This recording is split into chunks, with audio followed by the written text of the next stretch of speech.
La Genèse, chapitre 30. Lorsque Rachel vit qu'elle ne donnait point d'enfant à Jacob, elle porta envie à sa sœur et elle dit à Jacob, « Donne-moi des enfants, ou je meurs. » La colère de Jacob s'enflamma contre Rachel, et il dit, « Suis-je à la place de Dieu qui t'empêche d'être féconde ?» Elle dit, « Voici ma servante Bilha, va vers elle, qu'elle enfante sur mes genoux, et que par elle j'ai aussi des fils. » Et elle lui donna pour femme Bilha, sa servante, et Jacob alla vers elle. Bilha devint enceinte, et enfanta un fils à Jacob. Rachel dit, « Dieu m'a rendu justice. Il a entendu ma voix, et il m'a donné un fils. » C'est pourquoi elle l'appela du nom de Dan. Bilha, servante de Rachel, devint encore enceinte. Elle enfanta un second fils à Jacob. Rachel dit, « J'ai lutté divinement contre ma sœur, et j'ai vaincu. » Et elle l'appela du nom de Nephtali. Léa, voyant qu'elle avait cessé d'enfanter, prit Zilpa, sa servante, et la donna pour femme à Jacob. Zilpa, servante de Léa, enfanta un fils à Jacob. Léa dit, « Quel bonheur !» et elle l'appela du nom de Gad. Zilpa, servante de Léa, enfanta un second fils à Jacob. Léa dit, « Que je suis heureuse, car les filles me diront heureuse. » Et elle l'appela du nom d'Azer. Ruben sortit au temps de la moisson des blés, et trouva des mandragores dans les champs. Il les apporta à Léa, sa mère. Alors Rachel dit à Léa, « Donne-moi, je te prie, des mandragores de ton fils. » Elle lui répondit, « Est-ce peu que tu aies pris mon mari, pour que tu prennes aussi les mandragores de mon fils ?»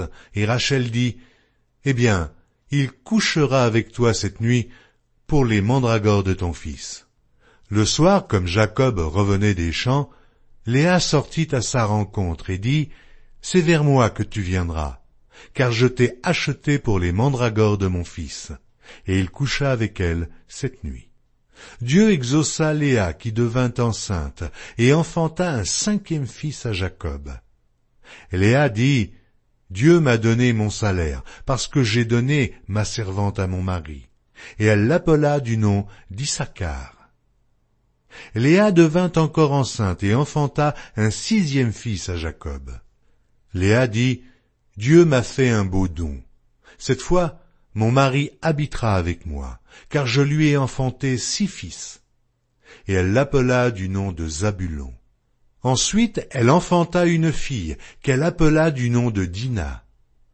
Dieu se souvint de Rachel, il l'exauça, et il la rendit féconde. Elle devint enceinte et enfanta un fils, et elle dit, « Dieu a enlevé mon opprobre. » Et elle lui donna le nom de Joseph en disant, « Que l'Éternel m'ajoute un autre fils. » Lorsque Rachel eut enfanté Joseph, Jacob dit à Laban, « Laisse-moi partir, pour que je m'en aille chez moi, dans mon pays. Donne-moi mes femmes et mes enfants, pour lesquels je t'ai servi, et je m'en irai, car tu sais quel service j'ai fait pour toi. » Laban lui dit, « Puissais-je trouver grâce à tes yeux? Je vois bien que l'Éternel m'a béni à cause de toi.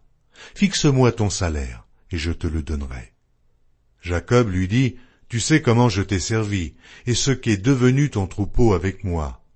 Car le peu que tu avais avant moi, c'est beaucoup accru, et l'Éternel t'a béni sur mes pas. Maintenant, quand travaillerai-je aussi pour ma maison? » Laban dit, « Que te donnerai-je? » Et Jacob répondit, « Tu ne me donneras rien. Si tu consens à ce que je vais te dire, je ferai paître encore ton troupeau, et je le garderai. Je parcourrai aujourd'hui tout ton troupeau. Mais à part parmi les brebis tout agneau tacheté et marqueté et tout agneau noir, et parmi les chèvres, tout ce qui est marqueté et tacheté sera mon salaire. Ma droiture répondra pour moi. Demain, quand tu viendras voir mon salaire, tout ce qui ne sera pas tacheté et marqueté parmi les chèvres et noir parmi les agneaux, ce sera de ma part un vol. » Et Laban dit, « Eh bien, qu'il en soit selon ta parole. » Ce même jour, il mit à part les boucs rayés et marquetés, toutes les chèvres tachetées et marquetées, toutes celles où il y avait du blanc, et tout ce qui était noir parmi les brebis, il les remit entre les mains de ses fils. Puis il mit l'espace de 3 journées de chemin entre lui et Jacob. Et Jacob fit paître le reste du troupeau de Laban. Jacob prit des branches vertes de peuplier, d'amandier et de platane. Il y pela des bandes blanches, mettant à nu le blanc qui était sur les branches. Puis il plaça les branches qu'il avait pelées dans les auges, dans les abreuvoirs, sous les yeux des brebis qui venaient de boire. Puis il plaça les branches qu'il avait pelées dans les auges, dans les abreuvoirs, sous les yeux des brebis qui venaient boire, pour qu'elles entrassent en chaleur en venant boire. Les brebis entraient en chaleur près des branches, et elles faisaient des petits rayés, tachetés et marquetés. Jacob séparait les agneaux, et il mettait ensemble tout ce qui était rayé et tout ce qui était noir dans le troupeau de Laban.